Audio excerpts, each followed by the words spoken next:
guns, and money.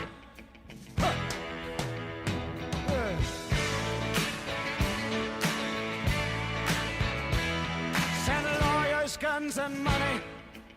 Welcome back to Conduct Detrimental. If you've been following the podcast over the past several weeks, Dan Lust and I have been making the rounds at the nation's leading law schools doing live broadcasts of Conduct Detrimental. Well, the Magical Mystery Tour has come to an end. Dan and I are back recording from our studios at our respective homes. And Dan, welcome back. It's good to be back in our apartments. I felt like it was a well-deserved break, Dan. We went around the country. We went to Minneapolis. We went to Student Sports Network, which I guess is middle of the country. And then we went to DePaul. So I feel like we're kind of just like world travelers. We're like Carmen Sandiego at this point. So we deserved a week off, Dan. And we've been on a brutal recording schedule. Some good news. I'm working on making a deal with a law school in the Maldives to host our next Conduct Detrimental. That sounds very warm and sunny. So I am all for that, Dan. You know, I went on my honeymoon to the Maldives.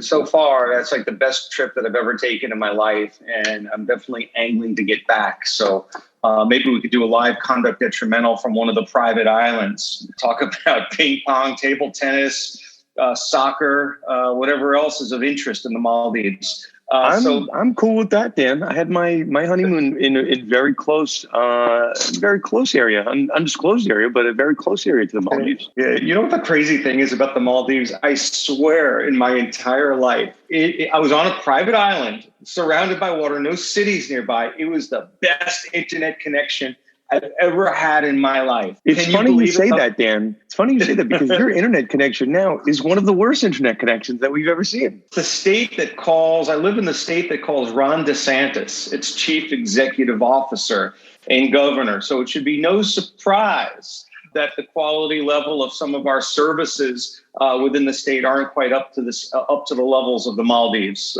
That would be Florida for those international listeners that don't know where DeSantis is. But let us dive into the topics. So we've taken a week off, so we have some kind of loaded topics today. So the first we're going to hit is I guess all the rage in the NFL. You are not, for at least last I checked in, you are not really allowed to openly lose games. But if your team sucks and you just lose because you're trying hard, that's one thing. So we want to talk about the latest issues in the NFL with the Jets tankathon and what's going on with the firing of Gregg Williams and their pursuit for Trevor Lawrence in the first overall pick. Second, Dan, a topic that's, I think, near and dear to my heart potentially. I'm technically a Connecticut resident, born and raised in New York. I'm just over the border in Connecticut, but a potential sign of life for Connecticut sports betting. And third, probably the biggest lawsuit we've had in the last 2 weeks is the Major League Baseball lawsuit against insurance companies for billions. That's with a Dr. Evil B billions over basically insurance coverage, which is definitely a fun we want to get to. And then the case that I think Dan's the foremost expert on in the entire country, and that would be the Zion Williamson lawsuit. So Dan, well, it pays to, as a lawyer, you should know very well, it pays to specialize. But does it pay to cover the Zion case? I mean, Dan, we haven't got paid for this yet. We hit this all the time. Someone's got to pay us something for this. It's given me non-monetary, benefits by virtue of reconnecting with the law firm where I used to work. Zion Williamson's lawyer is Dave Winfield's former baseball agent. The lawyer's name is Jeffrey Klein, and he's a partner at Weil Gotshal. I began my legal career at Weil Gotshal in 1992 after my judicial clerkship ended, and I knew Jeffrey Klein then a little bit. So this lawsuit has kind of brought me back on his radar. And I've gotten a chance to speak to some of my former colleagues at Weil Gotshal with whom I've lost touch over the last couple of decades. So I don't favor Weil Gotshal, but I certainly talk to the lawyers on both sides. And it was nice to kind of get reacquainted with some of my old legal colleagues and friends at a firm where I began my legal career 28 years ago. I have a story for you, Dan. I think that you might find a little funny. We didn't talk about this offline. For my law practice, I had a client call the firm, potential client, and he asked for Dan Lust, and he saw me bashing Rob Manfred on Twitter, and he wanted to have a conversation about a potential baseball case. So I think there is maybe some profit that is coming to us from this podcast. Who knows? We might be there. We might be there at some point. But Dan, let us on that fun note. It's December. We can hope for some new things in the year 2021. And of course, Dan, you and I love doing this for free. But if someone sponsor wants to drop in here and drop us a few shekels, Dan, are you going to say no? Because I'm not going to say no. No, but we're still waiting. I think we've had a couple of nibbles, but nothing. Nothing's actually. We did have a sponsor before you joined. I'm not accusing your. Did I scare them away? Is that what you're accusing me of? Yeah, that's exactly what you accuse me of. We're gonna have to rebuild our reputation. So just keep working on your skill set, and maybe we can get a sponsor again. Well, let's dive right into the topics before we scare any more potential sponsors away, and that would not be my fault. Okay, Dan, number one, let us go right into the heart of the New York Jets issue. Gregg Williams on this lovely Monday morning is fired from the New York Jets football team. There was some speculation that he was fired over one play. So for those that were not watching in the red zone, which I tend to partake in, essentially the Jets are 0-11. They are basically staring down a very clear path to have the number one overall pick in the 2021 NFL draft. And the reason that people have been talking about a tankathon this year is because Trevor Lawrence is maybe the best college football prospect since Peyton Manning. He's the quarterback for Clemson. We've talked about him a lot on this podcast.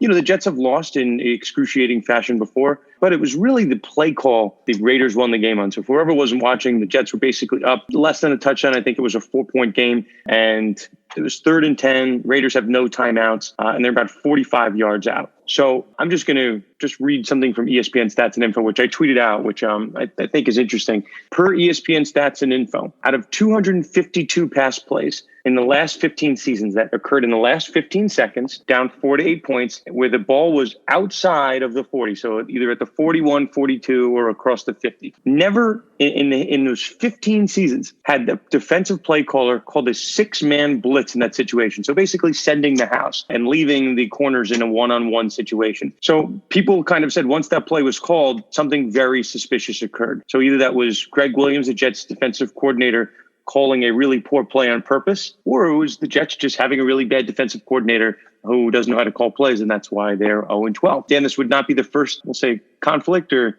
suspicious circumstances Gregg Williams had been in with Bountygate a number of years ago with the Saints. But that said, Gregg Williams is no longer employed by the Jets. Our friend of the podcast, Darren Ravel, basically said the Jets had to fire Gregg Williams or else they would be admitting tanking. So Dan, let me turn it to you. What are your thoughts overall on this tanking allegations and all this fun stuff? If, Woody Johnson or Christopher Johnson truth serum, deep down, he wants to go 0-16 and kind of hit the reset button with Trevor Lawrence. That's what a lot of fans in Jet Nation are hoping for. And there's somewhat of a hypocrisy built around the outrage over this, boneheaded, defensive scheme that was called. I can understand being outraged over this, and they justifiably called Gregg Williams out for his just moronic play call.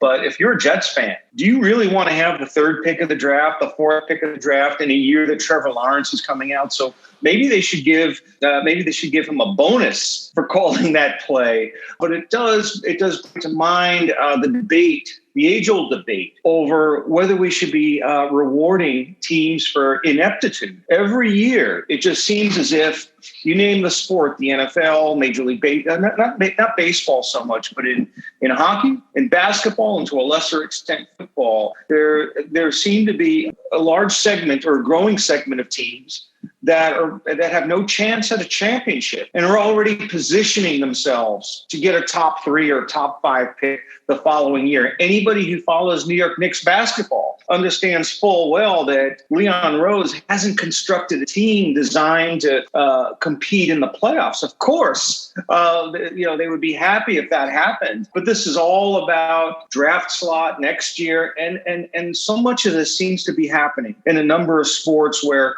only a fraction or a small percentage of the teams, certainly much less than half, have a bona fide chance of competing or winning a championship. And for the remainder, it just seems that a lot of the fans are looking towards the draft when they should be all in on the season. And it does make me wonder whether there's a better way of going about this than just simply rewarding the worst team in the league with the most valuable asset in the upcoming draft. What do you think about that? Yeah, I think maybe from a rule-making level, I've never really understood it. And from the Knicks standpoint, obviously, Dan, the only year that the Knicks have the absolute worst record is the year that they redo the draft lottery, where they basically spread out the lottery bowl. So in years past, you'd really have a very good chance of getting the first overall pick in the NBA if you have the worst record. And they instituted the lottery for, a number of years back to kind of normalize and kind of disincentivize tanking. So the problem in the NFL, it's the opposite, right? There is no version of a lottery. You're the worst team in the NFL, you are guaranteed the first pick. So you have all the incentive in the world to tank. I think when we're just kind of parsing out this Jet situation, it's obviously I thought the situation last night was interesting. I saw Emmanuel Acho do a video breakdown. He basically said, in addition to blitzing 6, which is, atypical in that situation, they also, Dan, had a QB spy that was called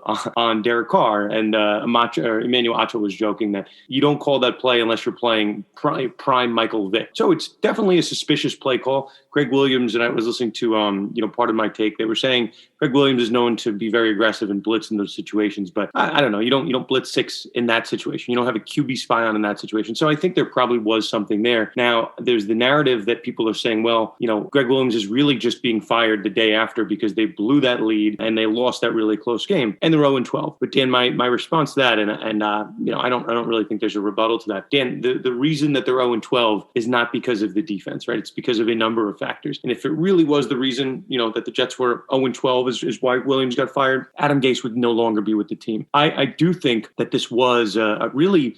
I do think it comes down to one play call. I think that play call was really egregious. Either it was egregiously bad, as in the defensive coordinator should not be calling that, or it was really obvious what the marching orders were. If anyone was watching that game, I watched it live. I had it on Red Zone. The play before that, it was a similar one-on-one coverage play, and Carr just overthrew the wide receiver. So maybe you call that once. You don't call it twice in a row. It is very suspicious. So I'm sure there's not going to be an investigation or anything done, but it's, at least to me, a reasonable person, right, a reasonable juror, maybe at some point. I can't understand that play call, and I do understand why Gregg Williams is no longer with the team. If you look at the possibility that this was done, intentionally for a tanking purpose, I find that to be, so implausible because Adam Gase is dead man walking. So is the defensive coordinator who was fired today. The people who are in a position to make that decision aren't going to be around next year. There's no incentive for either of them to lose that game. What's your okay? expression, Mr. Green? Isn't Mr. Green your expression? There's a lot of incentive. Adam Gase, I think,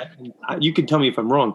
I think Adam Gase is in part keeping his job because he is so inept. I don't see the reason to fire Adam Gase. No, listen, if you fire him, look what happened with the Lions this past week. And the moment you fire Adam Gase and you bring in an interim coach, he's going to start winning games. Right. That is agreeing with you. That's the last thing in the world that Christopher Johnson wants to do, to just make a statement by firing Gase and then they reel off 3 straight wins.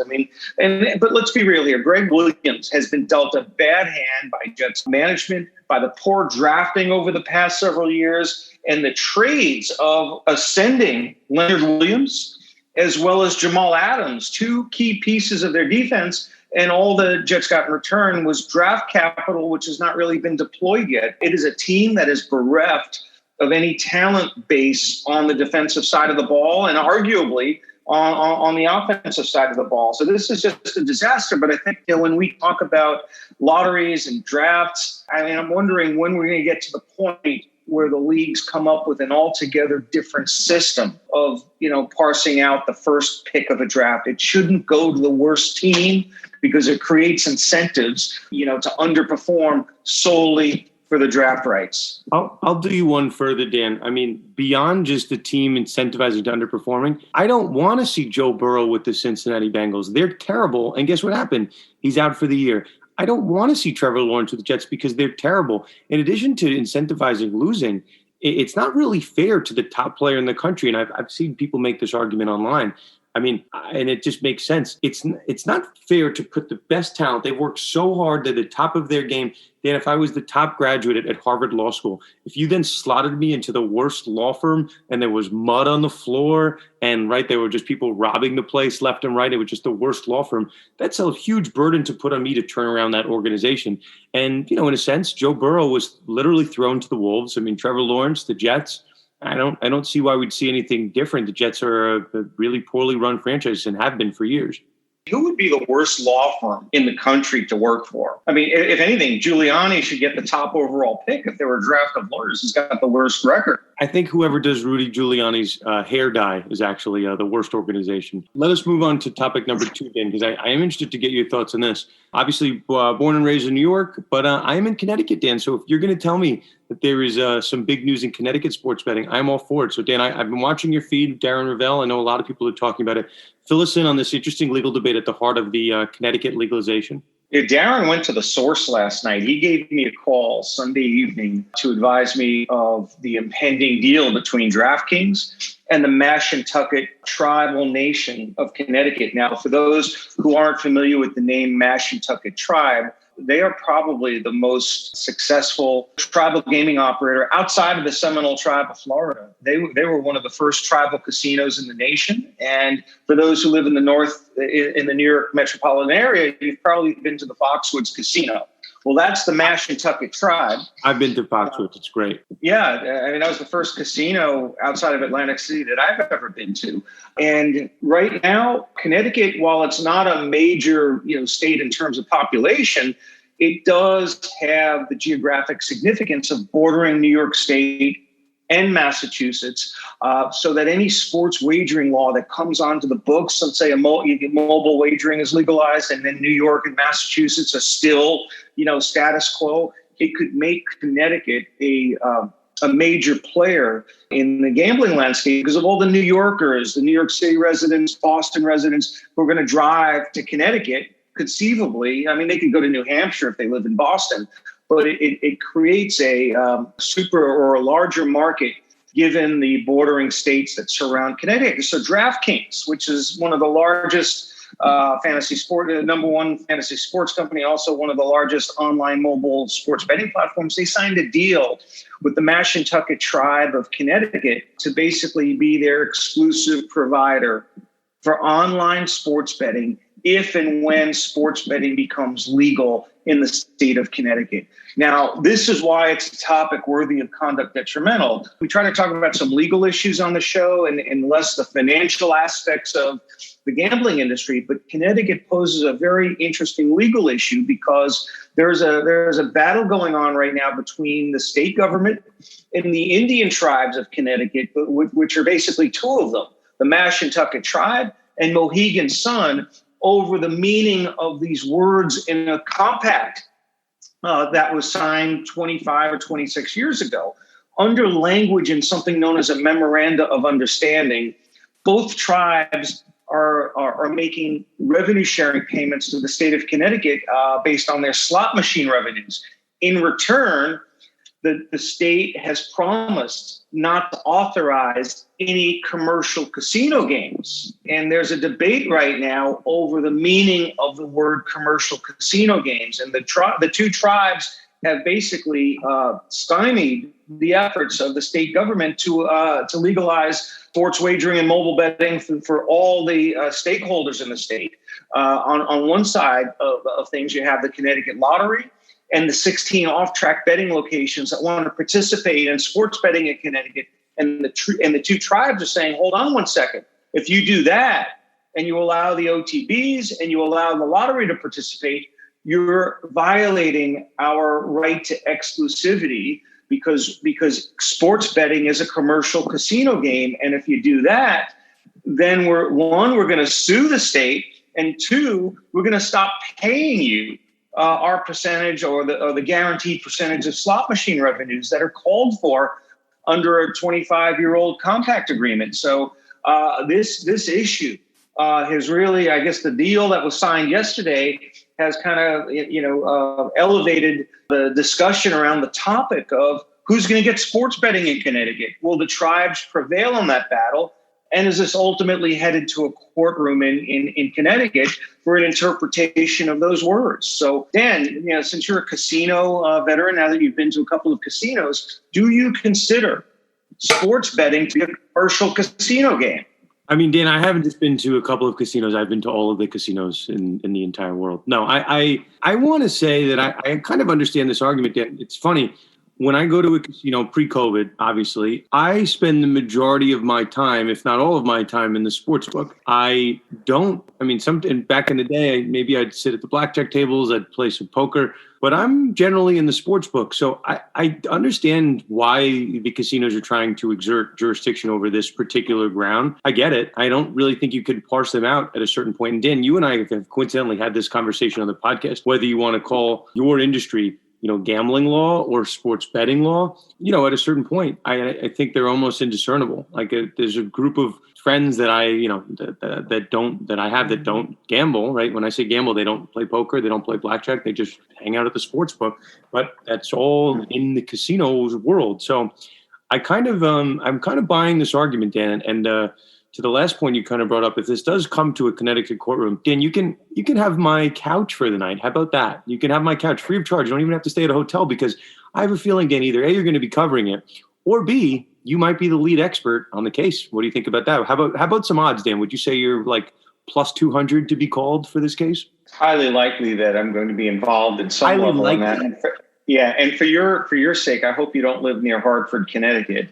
Because that's going to be the locus, or at least the nerve center of, I think, litigation and any legislative hearings around sports betting. But let's get back to the core issue of whether sports betting is a commercial. Don't you want to know if I live in Hartford, Connecticut? Do you?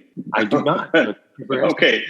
Good for you. Well, and for those who stick around until the end of our program, our outro song is Brass Bonanza, the former theme song for the Hartford Whalers. So we do have a Hartford connection built into this show every episode. But let's for a second step back and think about what a casino game is. When you go to race books across the country, there are sports books where you can also bet on horse racing. So if you were going to bet on the Kentucky Derby, if you went to a race book at a casino and bet on the Kentucky Derby, do you view what you're doing as casino gambling, or is it sports betting? You asking me, or that is more of a hypothetical? I'm asking you. It's also a rhetorical question, but I think you know the answer to that. Well, I think I'm going to say that I think it's one and the same. I don't see why that would be different than me betting on a normal football game. If I'm watching them on the big screen, I don't really see a difference in that. Casino, does that make it a casino style game? I mean, you can go to sports. You can go to sports style game, but I think it's under the same. But I follow you. Okay, I'm buying it. Yeah, I mean, they have sports wagering, horse race tracks, at bars and restaurants, and heck, you can even go to the Capital One Arena in Washington, D.C., where the Wizards and the Capitals play their home games. And you could go to the in-arena sportsbook. Maybe not yet, because the games aren't available to be played in front of an audience. But the ticket windows, the box office, that's where they're writing tickets on sports bets. So sports betting is the kind of game that could be played in a number of different venues. But ultimately, I think what this comes down to is a matter of contract interpretation. And ultimately, this legal issue, if it ever heads to a courtroom or goes to an attorney general for an advisory opinion, it will really come down to three core issues. One, what was the intent of the parties, namely the governor of Connecticut and the Indian tribes, when they signed this agreement in 1994 to include the language for commercial casino games? What were they trying to accomplish? Were they trying to accomplish exclusivity over all forms of gambling, or a very specific genre of gambling? And I submit it's going to be the latter, because back in the 1990s, there were a number of other casino operators, especially Steve Wynn and the Mirage, that were making a play for Connecticut. And I think this language was designed to block any effort to bring other types of table games to Connecticut.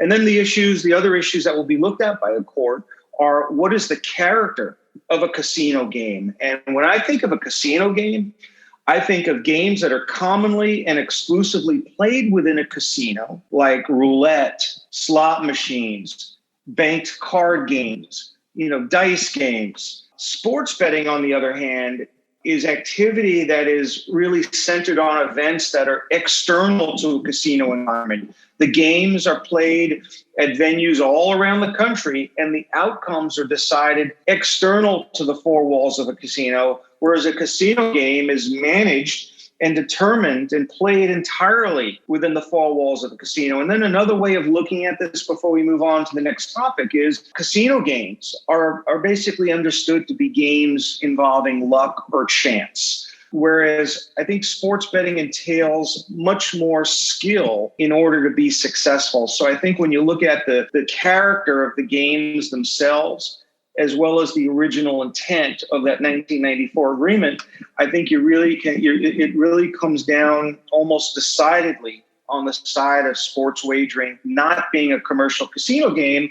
However, that being said, Dan, the mere threat of litigation and the possibility that the two tribes will basically stop payment on all of their slot machine revenues, I think that would give the state some pause about moving forward with other stakeholders in addition to the tribes. So I think there's a lot of downside risk here for the state of Connecticut. But as I've stated on television in Connecticut tonight, I was live on television in the state of Connecticut. I think it's a slam dunk case for the state. It's just a question of whether they want to court that litigation and move forward with a bill that would give something to everybody as opposed to just giving sports betting to the two tribes. So I think we'd be remiss if we brought up Connecticut and we didn't mention Danbury. Dan, are you familiar with Danbury's newfound fame? My only dealings with Connecticut is that that's the home of Brian Leach, and that's the home of the New York Rangers farm team. Other than that, I have not had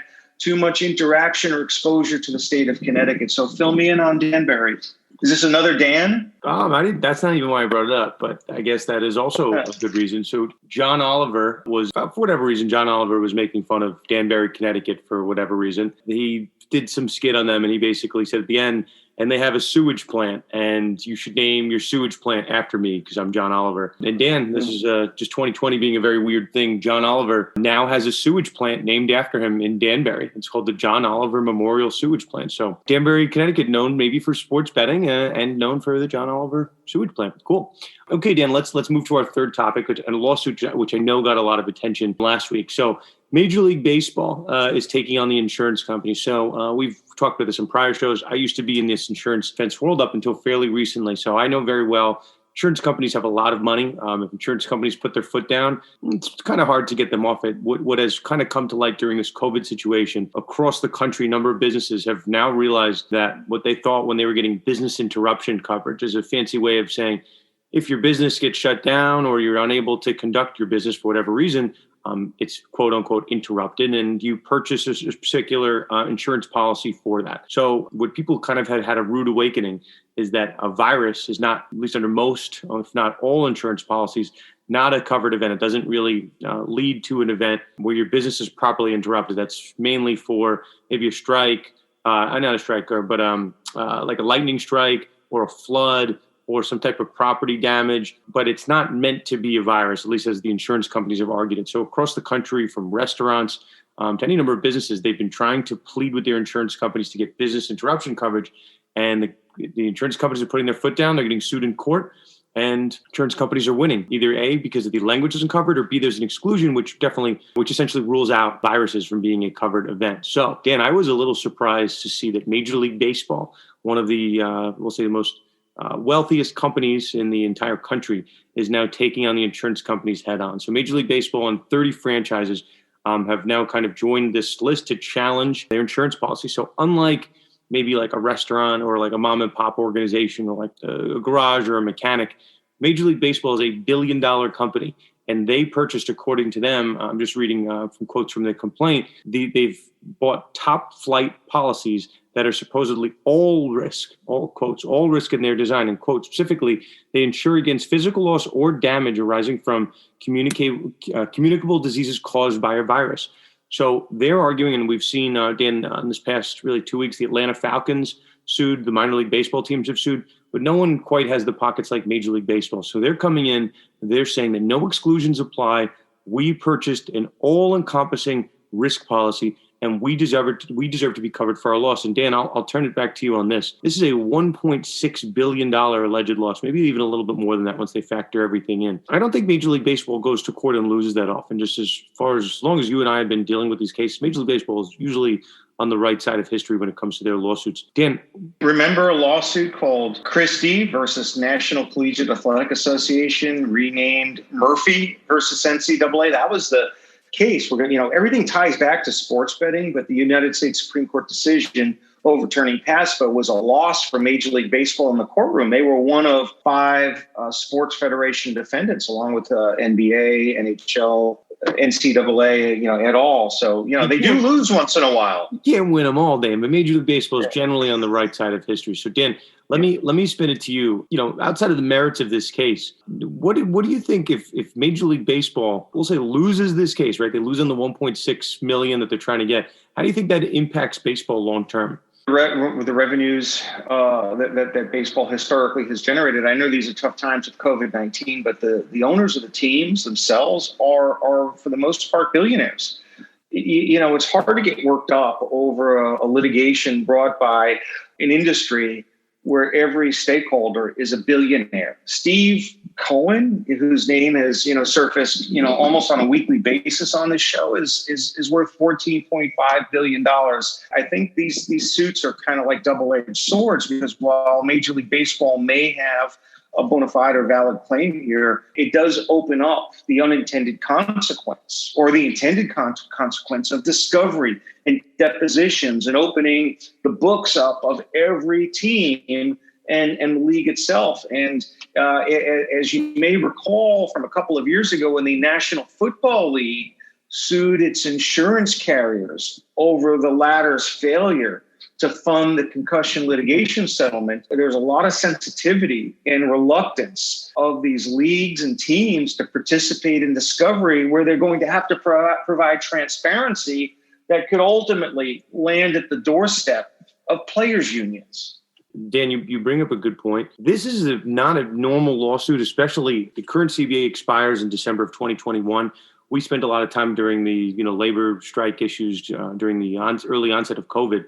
But this is essentially a window into Major League Baseball's books, which the players' union doesn't get, and albeit they don't normally get it a year before they get to the negotiating table. So this doesn't appear to be a case that Major League Baseball thinks they're going to lose on, and it doesn't appear to be a case that the insurance companies are going to lose on. And when, Dan, you have that generally leads to at least some prolonged discovery, not necessarily all the way to trial, but you may have a world where these books are opened up in a way that might give the players a heads up as to what's going to come in. Dan, just a little bit more on the the interesting, I don't know if it's interesting, but interesting, at least to me, on the virus. Friend of the podcast and your co-professor, I think, Michael McCann, points out that this could come down to an issue, the word or. So I'm just reading an article he posted on Sportico, his new company. There's going to be an issue that says their policies cover physical loss or damage. Now, there's a question that's not really that interesting for purposes of normal practice, but insurance coverage law, which I know I have a lot of friends in that space, if it causes physical loss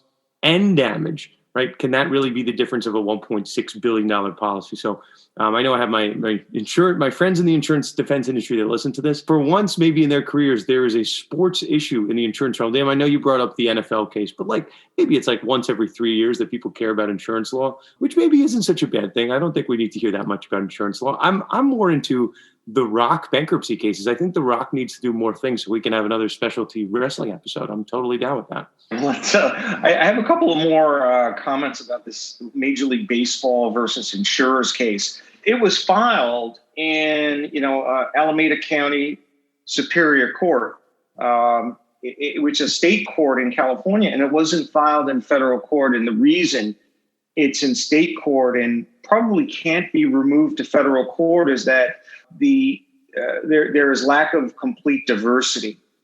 Every major league team has sued, which basically covers all the major states, and the insurance company group includes several insurers who are incorporated in Illinois, which is where the Cubs and the White Sox are, established as business entities. So with two Illinois teams and two Illinois insurers, this case will likely remain in state court as opposed to being removed to federal court. But I was really shocked by the residency, or at least the states of incorporation of all these Major League Baseball teams. Roughly a third of the teams are from Delaware. I didn't realize Delaware has Major League Baseball franchises. The Mets, Sterling Equities, is a Delaware corporation. And would you be shocked to find out that the Yankees aren't from New York? The Yankees are an Ohio corporation. I've been a Yankee fan since 1977. That covers 43 years of my lifetime. And it was only today when I reviewed the complaint that was filed by Major League Baseball did I learn that the New York Yankees aren't even from New York. They're an Ohio business entity. The shock that I've undergone, I think I might have to become a Mets fan and move to Delaware where the Mets are incorporated. Dan, maybe for as much as we mentioned Steve Cohen, there is a tie-in for you. It's basically saying if Steve Cohen becomes a client of yours, you will shift your allegiance over to the New York Mets. I'm counting them, Dan. This is like the 10th episode in a row. I'm on to you, Dan. So if elected, I will serve. I know you will. If Steve Cohen picks up the phone and wants to talk to me about sports betting or any other issue, I would say that I'm fair game to go back to my original loyalties. I was born and bred a Mets fan. And it was only after 1976 when the Mets were inept and they did all these terrible things to mismanage the team, including trading Seaver in 77. I became a Yankees fan. But now I think the pendulum is swinging back. I don't think I'm going to not stay. I'll always be a Yankees fan.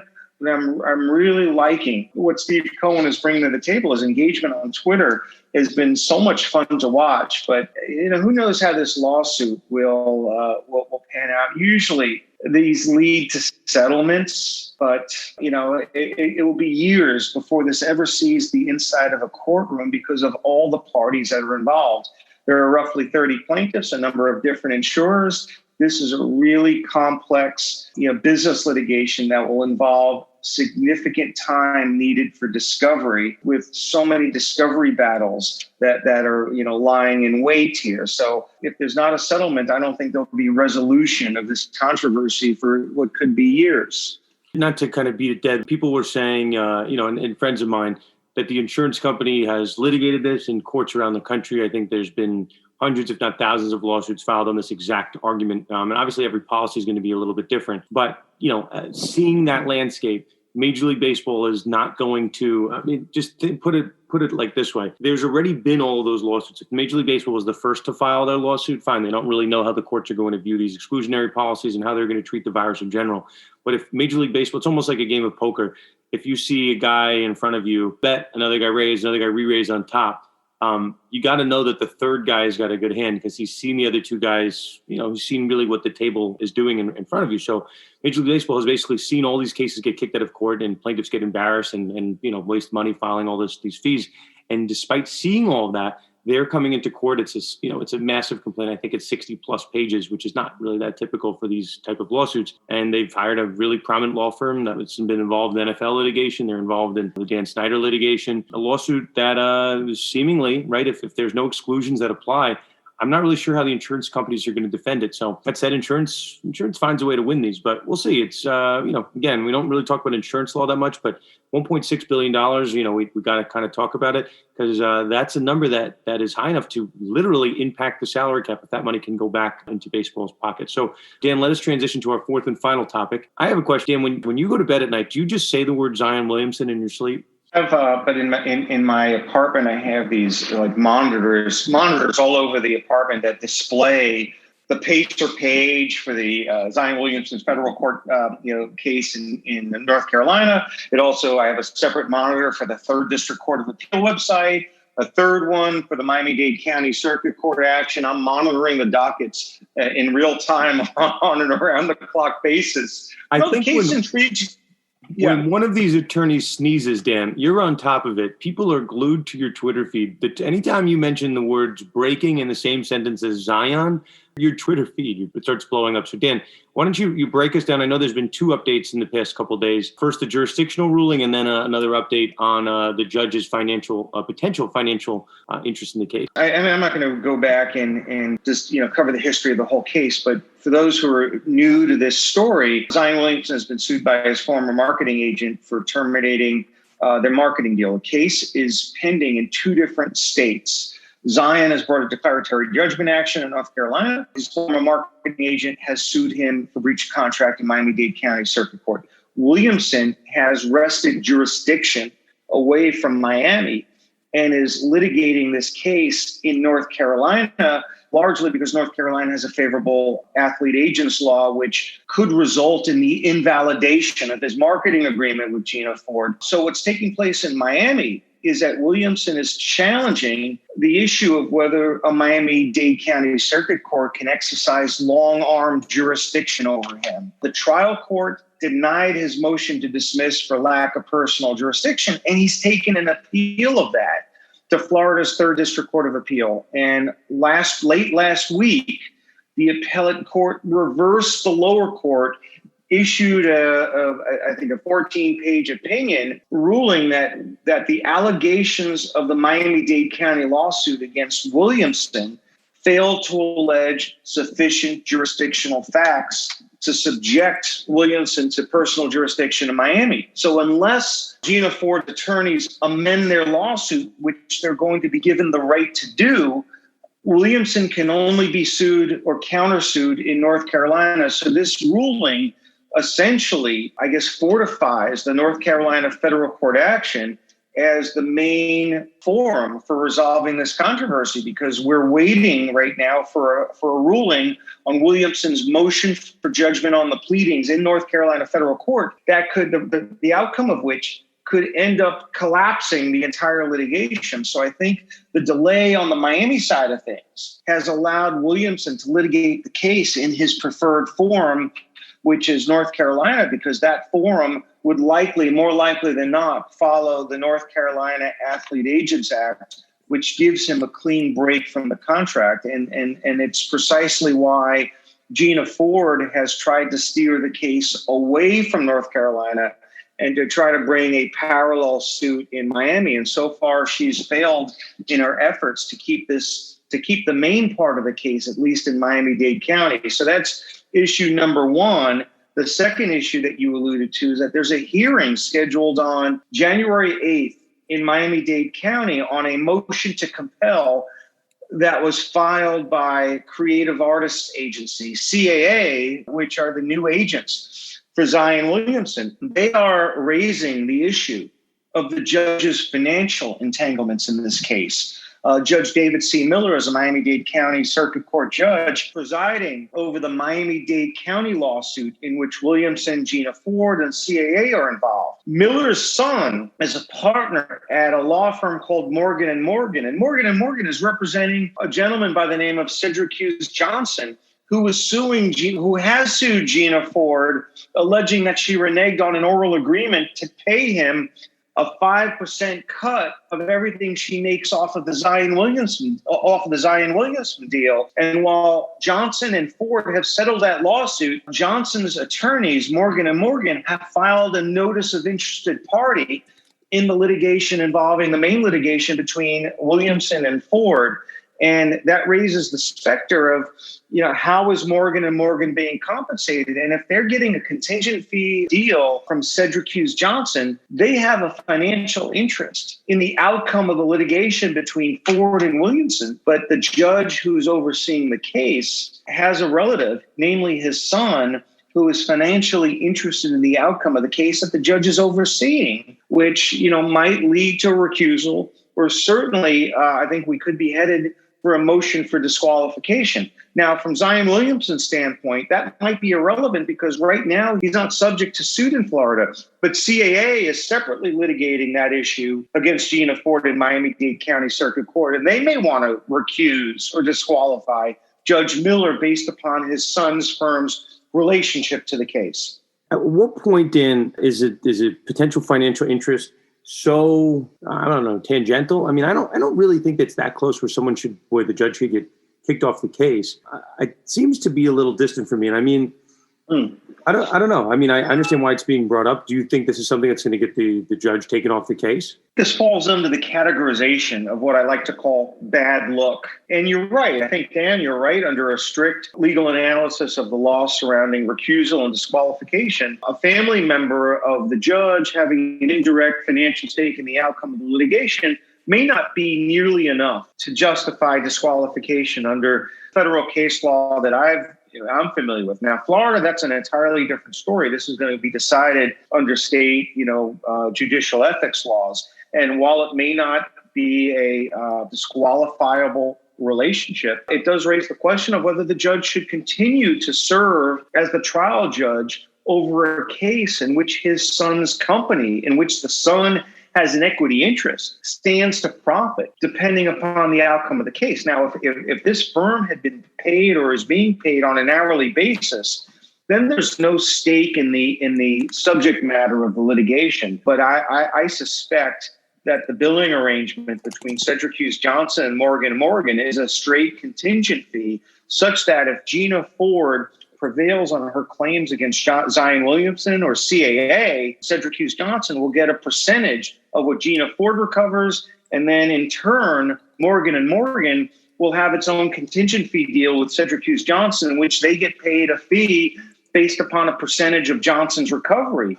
So it really calls into question the propriety, or at least the appearance, of a conflict of interest. And I think the judge should just step aside here and give this to another trial court judge in Miami-Dade County. It's just not worth the bad publicity. And it does call into question. I think if you're the public, or if you're following this case, it could serve to undermine public confidence in the integrity of the judicial system, where a judge has a family member with a financial interest in the case. Yeah, I mean, I can see that. I understand why the judge would need to step down. I don't, to your point, Dan, I don't know why the judge would be fighting to stay on the case. It's not a good look, but I don't know. I don't think it's necessarily a compulsory step down, but it's, to your point, in terms of the judge voluntarily stepping down, I think that does make a lot of sense. Well, the reason he's keeping the case is because of star power. Because we're talking about him right now, but for optics, I mean, my point is just that I don't think there can be a compulsory step down from this. It's relatively close, but for your point is well taken. I mean, other than the star power, right? Like, you could just lose on the optics and the ethics of staying on a case that maybe questionably you were a little bit close to. So, I mean, I understand on that sense. Only judge in my history of following proceedings like this who's ever taken media appearances on the record at an oral argument or a hearing on a straightforward discovery motion. He strikes me as really being enthralled with presiding over the Zion Williamson case. I mean, this is a judge who probably has hundreds, if not a couple of thousand cases on his docket, most of which are fairly pedestrian. And Zion Williamson, NBA superstar lawsuit, doesn't come around very often. This case has a lot of interesting issues, and it's a fascinating case both for sports lawyers as well as those who are interested in amateurism issues. And he may want to keep this case so badly that he continues to rule against Zion Williamson just to keep Williamson in his courtroom. And he got reversed over it. So I do question whether he can fairly rule on this case, knowing that his son stands to benefit from a loss by Zion Williamson. I think that'll put our Zion issue in the book. So this has been our return to the normal format of Conduct Detrimental following our live brigades. Dan, anything else to add before we put this lovely episode in the books? No, I think we covered a number of good issues today, and it's just good to get back into the swing of things. As always, you can find Dan Wallach on social media at Wallach Legal, myself, Dan Lust, at Sports Law Lust, the show, Conduct Detrimental, at Con Detrimental. And for Dan and myself, we will see you next week on another episode of Conduct Detrimental.